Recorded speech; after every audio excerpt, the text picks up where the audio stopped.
अब बंद कर लो, कोई भी ना है। जी सर। बिस्मिल्लाहिर्रहमानिर्रहीम। अब 3 घंटे हो गए हैं। 3 घंटे से मुझे इन्होंने यहाँ रखा हुआ है अदालत के अंदर, जाने नहीं दे रहा है। कभी कोई बहाना मारते हैं, कभी कोई बहाना मारते हैं। मैं आज सारी कौम को कह रहा हूँ कि अदालत ने मुझे हर जगह बेल दे दी है, मेरे ऊपर अब कोई केस नहीं है, मैं आज़ाद हूँ।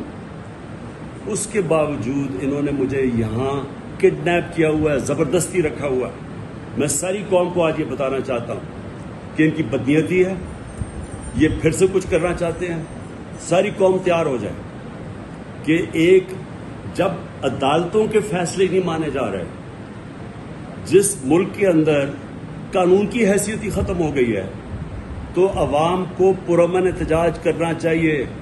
नहीं तो हम भेड़ बकरियां बन गए हैं। अब जब आइन की भी कोई परवाह ना हो, जब कानून की भी परवाह ना हो, जो ताकतवर हो जो मर्जी चाहे, कि अदालत ने फैसला कर दिया कि मैं आज़ाद हूं।